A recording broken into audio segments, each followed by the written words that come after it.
শুরু করুন, স্টার্ট। আসসালামু আলাইকুম ওয়া রাহমাতুল্লাহি ওয়া বারাকাতুহু। নবীজি সাল্লাল্লাহু আলাইহি ওয়াসাল্লামের বিদায় ভাষণ। দিনটা ছিল 9 জিলহজ 10 হিজরি। নবীজি সাল্লাল্লাহু আলাইহি ওয়াসাল্লাম দুপুরের দিকে তার লক্ষাধিক সাহাবী দুপুরের দিকে আরাফাতের ময়দানে লক্ষাধিক সাহাবীদের সামনে 1,24,000 মন্বন্তরে 1,44,000 মানুষের জনসমুদ্র মানুষের সামনে যে ঐতিহাসিক মহা ভাষণ দিয়েছিল, সেটি হলো নবীজি সাল্লাল্লাহু আলাইহি ওয়াসাল্লামের বিদায় ভাষণ। হামদ ও সানার পর তিনি প্রথমেই যেটা বললেন সেটি হলো, তোমরা শোনো হে মানবজাতি, তোমরা শোনো হে মানবজাতি, তোমরা শোনো। এরপরে তোমাদের সাথে এই স্থানে আমি আর একত্রিত হতে পারবো কিনা জানি না।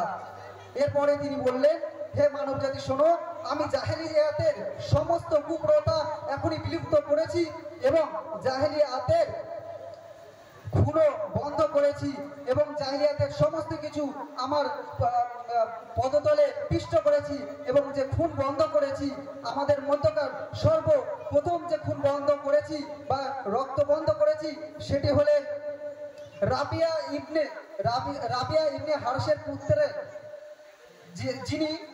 যিনি দুগ্ধপান অবস্থায় তাকে হত্যা করা হয়েছিল। এবং নবী সাল্লাল্লাহু আলাইহি ওয়াসাল্লাম আরো বলেন, আমি সুদকে মওকুফ করেছি। এই সুদ আমাদের মধ্যকার সর্বপ্রথম যার সুদকে মওকুফ করেছেন তিনি হলেন ইবনে আব্দুল মুত্তালিব। স্টপ।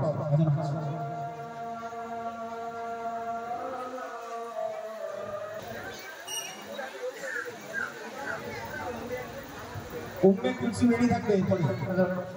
এরপর নবী সাল্লাল্লাহু আলাইহি ওয়াসাল্লাম বলেন, হে মানবজাতি তোমরা শোনো, তোমরা পরস্পরের ভাই এবং তোমাদের পরস্পরের সম্পদ, পরস্পরের রক্ত, পরস্পরের সম্পদ পরস্পরের জন্য হারাম করা হলো, অর্থাৎ পবিত্র ও নিরাপদ করা হলো। এরপর নবী করিম সাল্লাল্লাহু আলাইহি ওয়াসাল্লাম বলেন, হে মানবজাতি তোমরা শোনো, তোমরা তোমাদের মধ্যে ঈর্ষা, হিংসা, বিদ্বেষ রেখো না, কারণ এগুলো তোমাদের মধ্যে সৎ গুণগুলোকে ধ্বংস করে দেয়। এরপরে নবী সাল্লাল্লাহু আলাইহি ওয়াসাল্লাম বললেন, হে মানবজাতি তোমরা শোনো, তোমরা মহিলাদের সম্পর্কে তোমাদেরকে সতর্ক করলাম, তোমরা মহিলাদের সাথে নিষ্ঠুর আচরণ করো না, তোমরা মহিলাদের সাথে ভালো আচরণ করো, কারণ তোমাদের প্রতি যেমন অধিকার রয়েছে তোমাদেরও তাদের প্রতি অধিকার আছে। এরপর নবী সাল্লাল্লাহু আলাইহি ওয়াসাল্লাম বললেন, হে মানবজাতি তোমরা শোনো, তোমাদের অধীনস্থদের দিক থেকে তোমরা সতর্ক হও, তোমরা যা পড়বে তাই তাদেরকে পড়াবে, যা খাওয়াবে তাই তাদেরকে খাওয়াবে এবং শ্রমিকদের শ্রম করার পর তার দেহের ঘাম ঝরানোর আগেই তাদের মজুরি তোমরা দিয়ে দেবে। এরপর নবীজি সাল্লাল্লাহু আলাইহি ওয়াসাল্লাম বলেন, হে মানবজাতি তোমরা একথা শুনে রাখো, যদি কোনো কুৎসিত নাককাটা বা বদকার ব্যক্তিও তোমাদের সামনে একটা নেতা হিসেবে মনোনীত হয়, তাহলে তিনি বা সে ব্যক্তি যতক্ষণ পর্যন্ত আল্লাহর কিতাব অনুযায়ী তোমাদের পরিচালনা করবে ততক্ষণ পর্যন্ত তার ওপর তোমরা অনুগত হওয়া কর্তব্য আবশ্যক।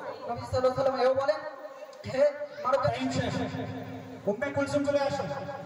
উম্মে কুলসুম নেই, কাজী কামাল হাসান।